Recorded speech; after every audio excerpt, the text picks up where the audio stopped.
Police refuse to guard the Democrats. More than 100 police agencies pull out of the DNC convention in Milwaukee. Hello everyone, this is Mr. Obvious, and today on the internet, we're going to talk about this hilarious news piece. More than 100 police agencies refuse to defend the Democratic National Convention. So, we're just going to jump right into this one, folks. Milwaukee. More than 100 police agencies are withdrawing from agreements to send personnel to bolster security at next month's Democratic National Convention in Milwaukee, in part because they're concerned about recent directive ordering police in the city to stop using tear gas to control crowds. So, as you probably well know, Democrats have been advocating for the protests in the United States that have turned violent, that have been looting, that have involved people getting hurt, and it's been nothing but lawlessness and chaos. Now, the Democrats have completely and utterly supported and advocated for the riots, for the destruction, and for the anarchy.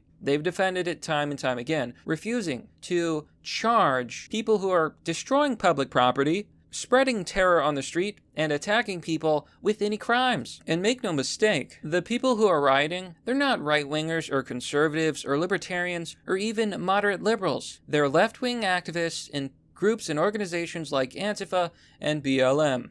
I want to show you some of the dangerous things that Antifa has been doing. Here you can see on Twitter, Antifa just threw what appears to be an IED at the federal courthouse.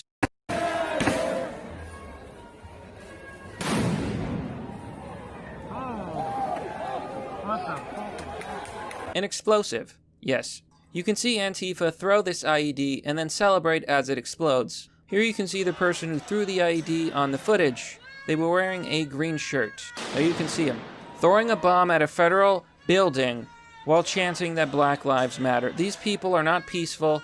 They're not protesters. They are violent insurgents. People have been injured. Police have been blinded. Some police are permanently blind, and they've been spreading terror. My friends, this is an insurgency. It's a rebellion. It's dangerous. But regardless of this, police are having their powers stripped away as these same groups, these left-wing activists, are advocating, as well as the Democrats, are advocating that we defund the police, abolish the police, and take away police's ability to protect people. So one of the things that Democrats have done is strip away police's ability to use crowd control. That includes tear gas, to disperse the crowd, pepper spray, and other crowd control methods. And because of this, and I did talk about this before, police are rebelling. They're saying, you know what? You're on your own. We can no longer enforce the law. We're not going to help you. And I fully support that because you get what you deserve. Okay, so here on the Washington Times, this story continues. A Citizen Oversight Commission last week directed Milwaukee's police chief to publicly account for why the police department used tear gas during protests in late May and early June. And then, they go on to talk about George Floyd in Minneapolis and Milwaukee's police policies to ban the use of tear gas and pepper spray. See, this is a big problem because this is non-lethal tools that police use to disperse rioting crowds, people who get violent. And yes, groups like BLM, Black Lives Matter, and Antifa have been very violent. These left-wing activists who think that they're revolutionaries and that they want to destroy the United States and institute some left-wing socialist utopia. These are the kinds of people out there. And yes, they've been very violent. So the police need tear gas, they need pepper spray, and it's being stripped away from them. The Milwaukee Fire and Police Commission said that in its order that Police Chief Alfonso Morales could be fired if he fails to comply. No wonder the police gave up. And that's exactly why the police are no longer doing their jobs, because they are not able to actually do their jobs. And this just creates a very dangerous situation for everybody, both the innocent civilians and citizens in, these towns and cities, and the police themselves. Why would they put their own lives at risk when they're being stripped of the tools that they need? So this order came amid intense scrutiny of police tactics at protests in Portland, Oregon, and elsewhere. You mean where they're burning down the city? Yeah. Left-wing activists are literally burning down Portland, Oregon, and all of these places. And they're more worried about the police? Are you kidding me? But here's the irony. Here's where they get what they deserve. Since the Milwaukee order was issued, more than 100 law enforcement agencies in Wisconsin and across the country decided against coming to Milwaukee. What else can I say but you get what you deserve? You're going to strip police's ability to help and do their jobs? Yeah. 100 law enforcement agencies gone. And I find it hilarious because it's the Democrats that are going to lose. They're going to suffer. They're going to lose political points. They're going to lose political votes. They're going to lose more because the police aren't going to back up their nonsense. Yeah, good job turning the entire police against you. As far as I know, like, a lot of policemen were actually Democrats and left-wing and liberal. But maybe after seeing this, after seeing how Democrats have said they want to abolish the police, maybe they'll become conservatives. Who knows? So they were cornered with directives placed on the police, blah, blah, blah, blah, blah, blah. Okay, so the reason that they're pulling out is because they're concerned that they can no longer use tear gas or pepper spray. Now, Morales did not say which agencies would not be coming or how many officers were still expected. The original plan was to have 1,000 officers on hand from outside agencies to assist with security. Morales said that utilizing the National Guard or enlisting federal assistance was under consideration. Yeah, good luck with that. Good luck with that. I don't know what kind of authorization they need to call in the National Guard or the feds, but you know what? You made your bed. You should lay in it. You should suffer. Maybe then you'll rethink your own stupidity and maybe realize that the police are not the problem. The problem are these violent left-wing activists who destroy, burn, and hurt in order to achieve their ideological goals, their insane Marxist agenda. So the convention, which is scheduled for August 17th to August 20th at the Wisconsin Center in downtown Milwaukee, has been scaled down to a mostly virtual event, with only about 300 people expected to attend in person. Oh, that's hilarious. Most of the speeches will be delivered online from other locations, though former Vice President Joe Biden has said that he will be in Milwaukee to accept the nomination.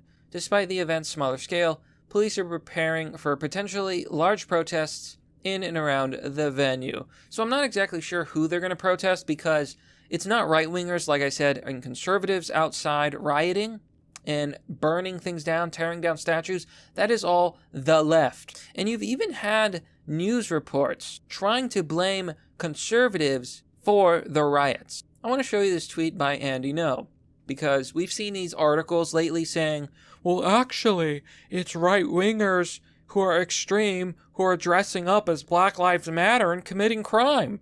They're trying to fool us and blame Black Lives Matter. No. We're not idiots. Okay, I'm not an idiot. My viewers aren't idiots. Conservatives are not idiots. Regular, moderate people in the middle are not idiots. It is not supremacists or bigots or right-wingers pretending to be Antifa or pretending to be Black Lives Matter. No, that's them. It is Black Lives Matter activists committing the violence, Antifa's committing the violence. So here you can see Andy No, a conservative journalist who debunks this narrative. He goes on to say, police say that the violent Richmond riots were instigated by supremacists. Now, he goes on to talk about some of the people who were arrested, and here's the funny thing. They're all left-wing. Madeline Conger, a.k.a. Molly Conger, or at Socialist Dog Mom. Well, you know what they say about white girls and dogs. The 30-year-old from Charlottesville was arrested and charged. Conger is a communist activist and writer, so clearly this is not a supremacist. It is in fact a left-wing communist. He goes on to list more people. There's Mitchell Shue and Taylor Maloney, and more people. Like these people are clearly, well, at least partially not white. It seems to be a very diverse crowd. And a lot of these people they're all left-wingers. They belong to groups like Antifa and BLM. For example, Jack Glass, 24, was charged with felony riot with a weapon. So no. And again, obviously, these are not supremacists. These are Antifa and BLM members. Communists. So a spokesperson for the convention did not respond for comment. Fond du Lac Police Chief William Lamb told the Milwaukee Journal-Sentinel that agreements were collapsing and that he expects many other agencies to also withdraw. Lamb sent a letter to the Milwaukee police on July 6th outlining his organization's concerns about the limiting of tear gas and pepper spray. Quote, this is their official statement, "Our concern is that the event protest turned non-peaceful, Such a policy would remove tools from officers that may be otherwise legal and justifiable to utilize in these specific cases. West Alley's Deputy Chief Robert Fletcher told the Journal-Sentinel in an email. And yeah, that's pretty much what the police are saying. Like, they're concerned. They can't protect their own people without these tools. You take away the tools, you take away the police. You take away the police, you have nothing but lawlessness, chaos, and crime in the street. So let's just take a quick look at some of the comments here to get a little idea of what people think. Gregorio57 says, maybe the DNC can hire social workers for security. Oh, that's rich. But that's pretty much the story.